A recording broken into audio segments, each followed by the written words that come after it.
Hi, my name is Merlin. Today I'm gonna talk about what I learned today.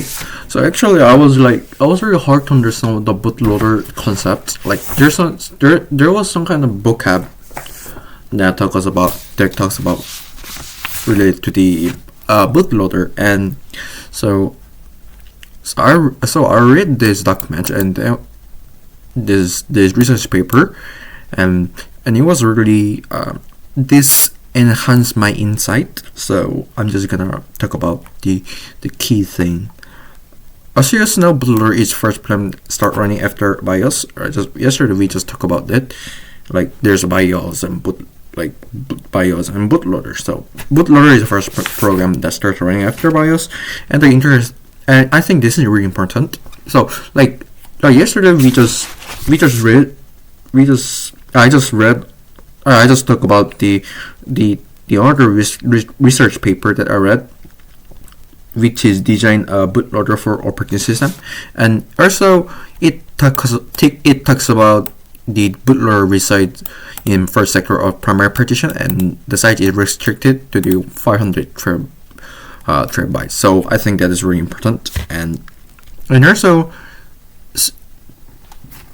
actually, bootloader is actually divided into two stages. The reason why it's saying there's three stages because there's more side on stage 1, but actually this is two sides, stage 1 and stage 2. So this is I think this is kind of wrong because yesterday we our research paper and it's saying that it is stage 2. So I think stage 2 is more accurate, and so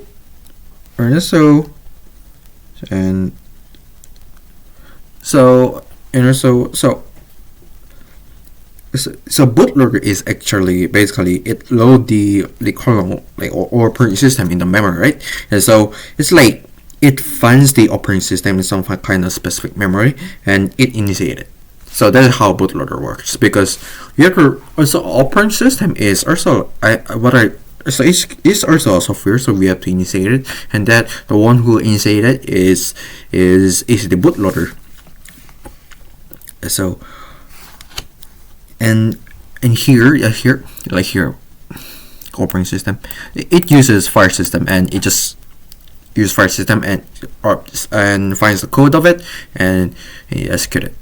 And also, if you're like some kind of front-end developer or front-end or back-end developer, you might misunderstand this image meaning.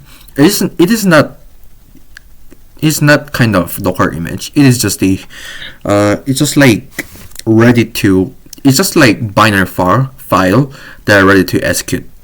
So it's like just like binary file, but I don't know why he's saying like image, just like screenshot image, but I think it's important to memorize, just understand what this meaning is. It's just the binary file that can execute without using compiler interpreter.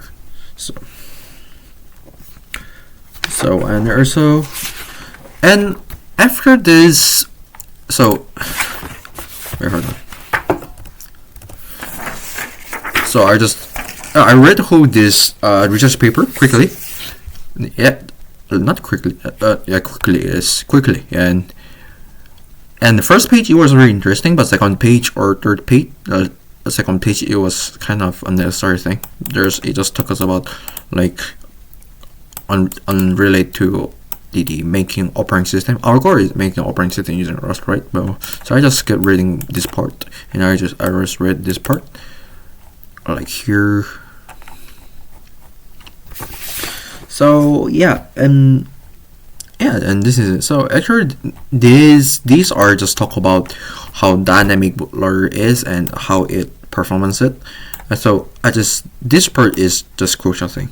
It just explains what bootloader. So our goal is just understand bootloader. We don't have to just read the whole documents because it's just like too much. Not too much, but it's just like waste time. So another thing I read was this part. So actually I was as I talked about yesterday, I had experience about writing bootloader with the assembly, and this one was really helpful. So I think if you're, I think this, I think this, I think it's a book,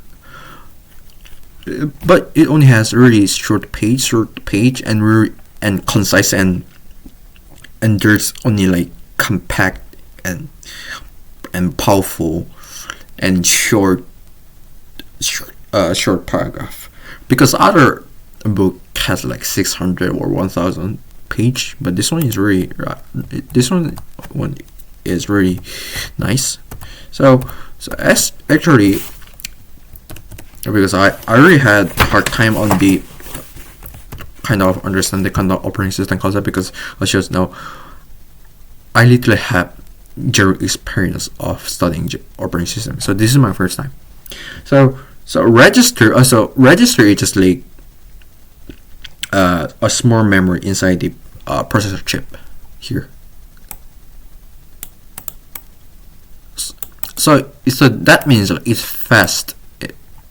It's really fast compared to like RAM, and you can store the data here, and you can read the file, and it's too small and too fast.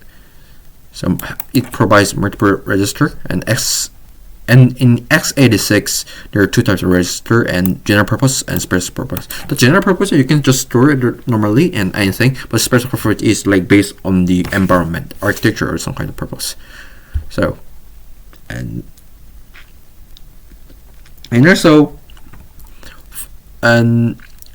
also here, where was it? And the thing is that the thing I was kind of that was interesting. This paragraph, this sentence was interesting. Hold on, here. So this 32-bit register is not available on x86 that support only 16-bit architecture or lower. So for example, you can't use register EAX in Intel 8086 because it is 16-bit 86 processor and not 32-bit. So I think this also implies that if I try to make, so example, you cannot use some kind so example, you have a 16-bit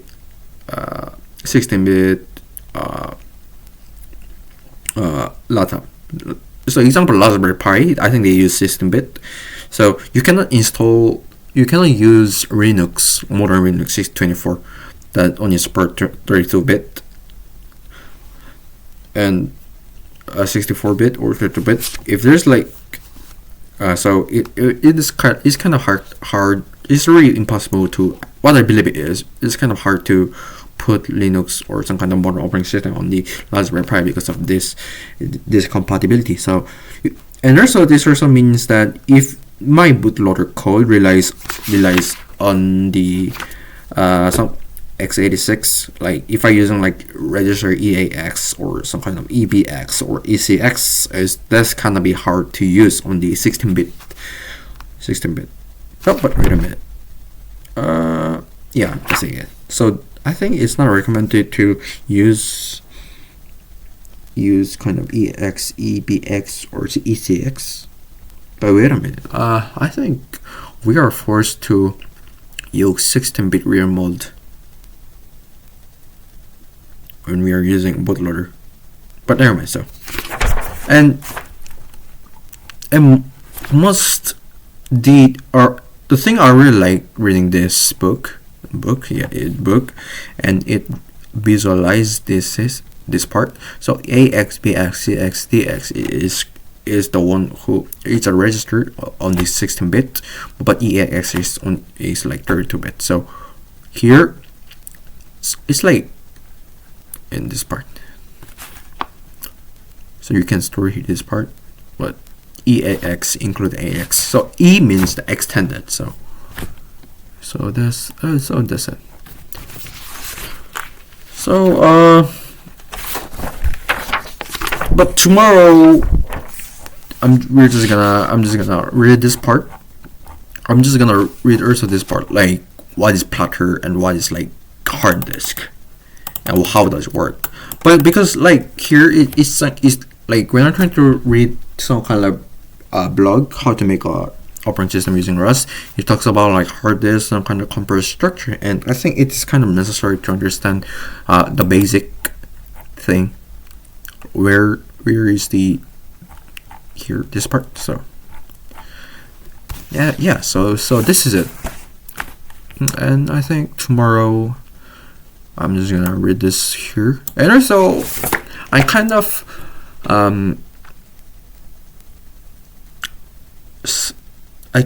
worried that actually I'm a front end engineer, so but I didn't I was not able to do like front end the front end thing like because of this this operating system, writing operating system using Rust.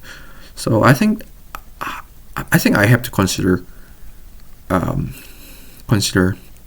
like doing it concurrently like doing also if after studying operating system study about front-end development could be really nice, but I think I have to consider more because I believe there is a power of the focus thing, concentrate on the one thing.